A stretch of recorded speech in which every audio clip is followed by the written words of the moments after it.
sözlerimi. Belki hatire qalar sətirlərin. Yanır ürəyim, qovrulur qəlbim. Sözlər yetməz edin ifadə fikrimi.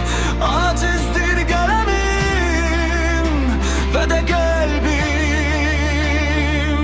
Doğulursan ölürsən, ya qalar ya da qalmaz izin. Ya unudular hətta qəbirin. Heç də qurtarmaz səni dünya istəyim. Əgər yetişibsə sənin əcəlin. Baxma mənə uzaqdan bu cür dərin. Nə fayda edər əgər boğursa səni qəhərin. Kim deyər vardı bu adda bir nəfərin. Hardan gəldi, hara getdi o kəsin.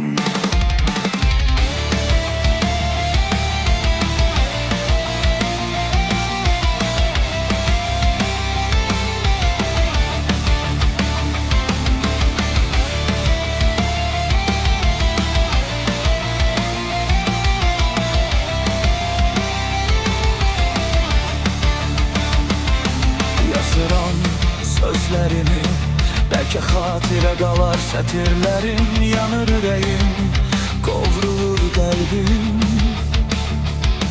Sözlər yetməz edim ifadə fikrimi.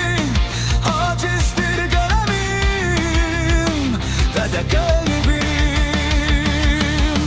Doğulursan ölürsən, ya qalar ya da qalmaz izin. Ya unudular hətta qəbirin. Heç də qurtarmaz səni dünya istəyim. Əgər yetişibsə sənin əcəlin. Baxma mənə uzaqdan bu cür dərin. Nə fayda edər əgər boğursa səni qəhərin.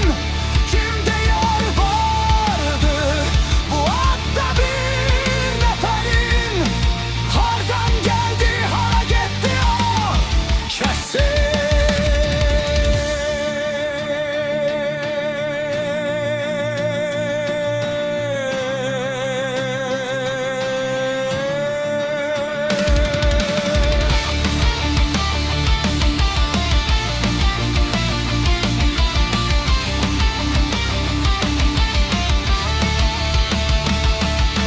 Baxma mənə uzaqdan bu cür dərin. Nə fayda edər əgər boğursa səni qəhərin. Kim deyər vardı bu adda bir nəfərin. Hardan gəldi, hara getdi o kəsin.